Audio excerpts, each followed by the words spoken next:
ça restait dominé par la question de la levée des immunités de M. Kabila au Sénat.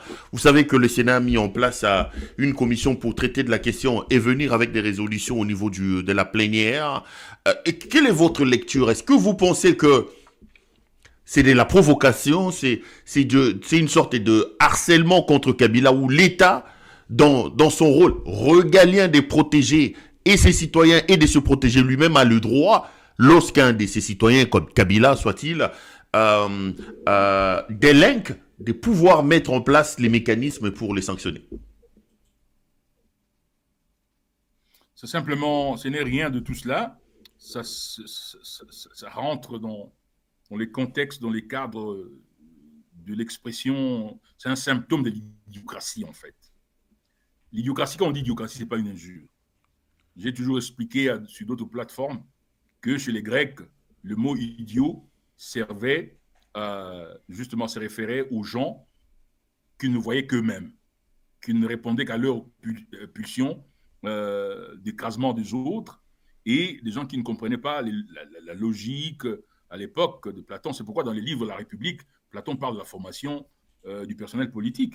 Il pourrait être aller participer à la place qu'on appelait l'agora, la PNIX, et contribuer à la discussion sur la cité. Il fallait avoir compris la logique, l'éthique, même je veux dire, l'esthétique. Quand vous voyez un président qui est président de la République, à côté de lui, il y a des avenues qui sont boueuses, les rues, les gens vivent dans les détritus. Il y a un problème de compréhension justement de la substance d'un homme politique qui doit gérer la cité. Donc, les régimes idiocratiques, ils ne voient pas plus loin que le bout de son nez, que ses propres pulsions égotistes. Tshisekedi veut simplement, Tshisekedi est comme dans une sorte de complexe, d'obsession sur Kabila, parce que Kabila, il est le produit de Kabila. C'est quelqu'un qui a une obsession, on leur promet de postes juteuses dans l'ubuesque gouvernement d'union nationale. Et voilà. Et tout ce que ça va créer, c'est que ça va simplement polariser davantage les divisions, Non, mais quand il dit destruction que de la Tshisekedi est quand même le patron du M23, quand ils disent qu'ils ont des preuves que Tshisekedi contribue et travaille avec les M23, mais c'est logique que l'État se protège, non? Non, mais ce n'est pas logique. Ce n'est pas logique. S'il y a une logique, s'il y a une logique même minimale, s'il y a une logique même minimale, et c'est ici aussi la faiblesse l'une des faiblesses de Kabila, s'il y a une logique même minimale de l'État, le coup d'État parlementaire de 2022, Tshisekedi, on devait faire l'impeachment. Voyez-vous? 2. Quand les M23 a révélé que Tshisekedi les avait contactés pour faire un coup d'État en 2015-2016 contre Joseph Kabila. S'il y a une logique d'État, c'est Tshisekedi qu'on devait arrêter. On devait faire même, comme en 2015-2016, il était en Europe, on devait faire même un mandat d'arrêt international contre lui en 2016.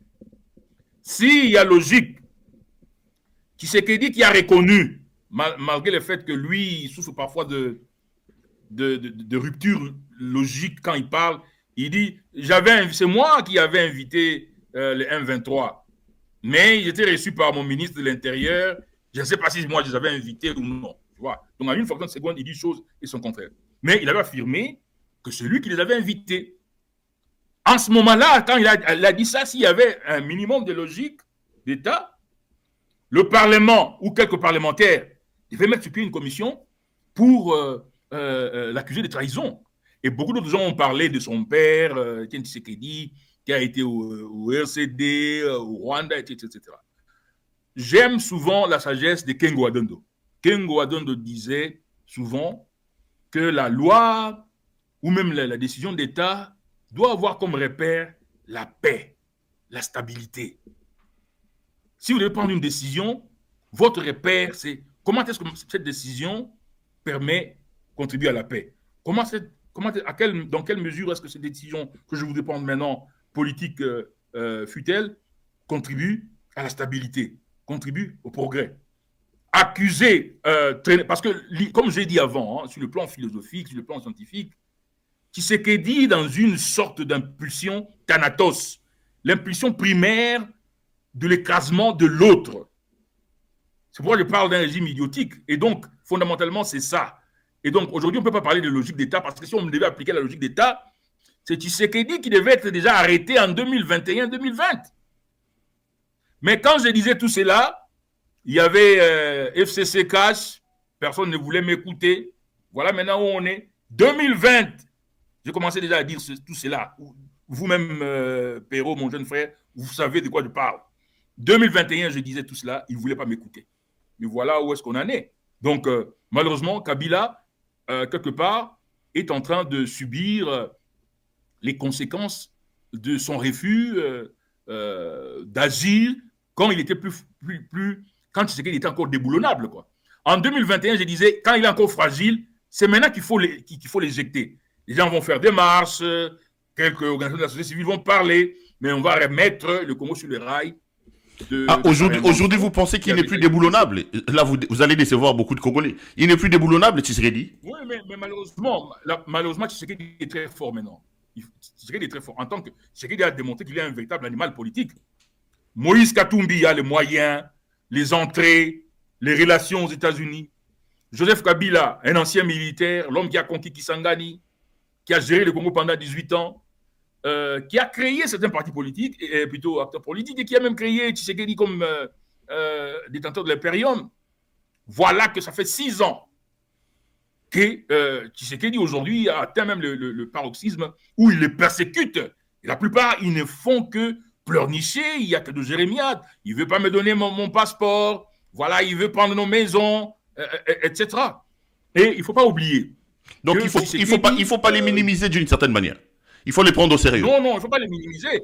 Il a montré, Tshisekedi a une sorte de détermination machiavélique.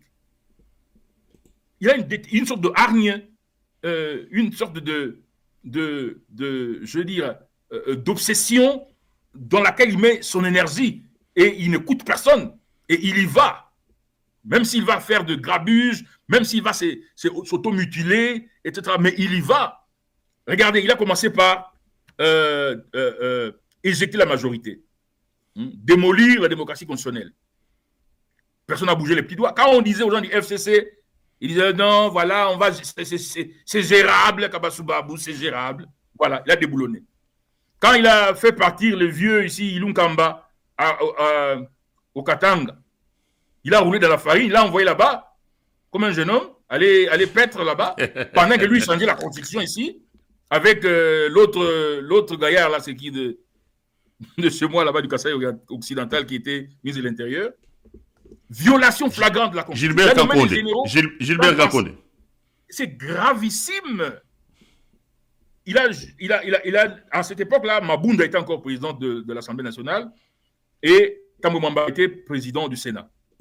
Quand il a fait cela, il a violé la Constitution. Il devait être accusé de haute trahison. Il a nommé des généraux sans passer par les conseils supérieurs de la défense. Voyez-vous, quand je leur disais ça, oh, Kabasubabou, calmez-vous, calmez vos ardeurs, mettez un peu d'eau dans votre vin. Mais voilà où on en est. Donc, les gens doivent reconnaître leurs déficits, leurs faiblesses et s'engager aujourd'hui à corriger pour justement pouvoir éjecter ces régimes. Tshisekedi est très, très, je veux dire, solide en tant qu'acteur politique parce que, contrairement à Kabila, par exemple, quand il combattait les RCD, Tshisekedi, l'économie est aujourd'hui à plus de 65 milliards de dollars de produits intérieurs bruts.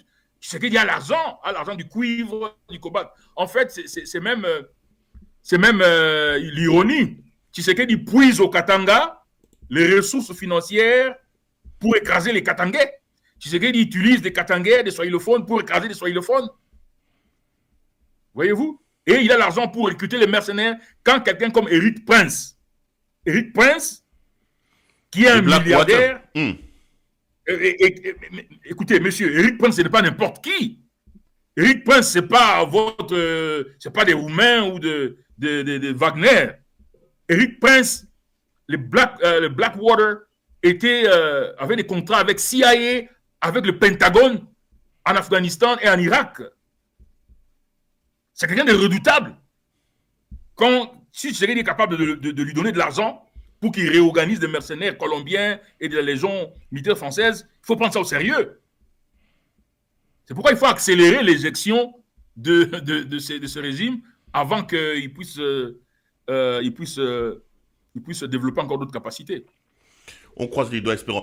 Dans la foulée de la levée des immunités de Kabila, on parle également de la dissolution du PPRD, de MLP des Franck Diongo. Il y a aussi les partis des Corneille Nangaa. Tout ça, pour vous, c'est à mettre dans le paquet de l'idiocratie de M. Tshisekedi. Vous ne comprenez absolument pas ça. Il n'y a aucune logique des droits à l'intérieur. Il n'y a aucune logique. C'est pourquoi j'ai dit qu'il est dénormativisé. Il ne voit que le bout de son nez. Il n'a que ses pulsions égotistes. Il veut se faire les moulopoués, les Mobutu qui écrasent l'autre, qui écrase son maître. Il est comme quelqu'un qui est embarrassé par le fait qu'il est le produit de Corneille Nangaa, il est le produit de John Numbi, il est le produit de Katumbi qu'il a amené partout aux États-Unis. Il a comme une sorte d'angoisse de ces gens-là. Si ça n'appartenait qu'à lui, d'un coup de bâton magique, il les éliminerait physiquement. Voyez-vous? Et donc, il veut être le maître, le nouveau Léopold II du Congo, et il veut écraser tout ce monde-là. Ça n'a aucune logique du progrès du pays. Ça n'a aucune logique de la paix. Au moment où... Mais Tshisekedi, c'est le politicien et son régime, hein, parce que aujourd'hui, il n'y a personne qui a le courage. Personne n'a le courage. Ni Kamer, ni Bahati. Sama Lukonde, c'est un jeune homme. Personne, ni Mende. Il n'y a personne. Mais alors, mon frère Perrault, il n'y a personne en RDC au moment où nous parlons qui puisse dire à Tshisekedi, non, monsieur, vous êtes suicidaire, vous êtes en train de détruire le pays. Personne. Parce que comment voulez-vous? Vous êtes en train de vouloir signer la paix, je veux dire, vous recherchez la paix dans un processus de paix, de Doha, des Américains, de Luanda, de Nairobi, et vous gardez la mise à prix des têtes de gens avec qui vous négociez. C'est stupide, quoi. C'est exécrable, c'est obscur, c'est aberrant. C'est comme si vous dites, bon, il y a une maladie dans ma maison ou à moi, voilà, je vais aller prendre les médicaments, mais entre-temps, je prends des aliments qui ont créé cette maladie. C'est vouloir une chose et son contraire, et c'est ça la stupidité. Vouloir une chose et son contraire, c'est ça la stupidité. C'est ça l'idiocratie. Allez, donc Hubert, au même moment, on dit non, il faut la paix, il faut la cohésion nationale, mais si lui veut arrêter Kabila, si lui veut tuer Kabila, si lui veut tuer Matata, si lui veut tuer Moïse Katumbi, il n'a qu'à avoir le courage de dire, bon, j'arrête cette histoire de Doha, j'arrête l'histoire avec les Américains, j'ai Eric Prince, je vais vous faire la guerre, je vais vous poursuivre partout, et c'est moi le Moulopoué, c'est moi Léopold II, et voilà. Vous ne pouvez pas être en train de discuter avec des gens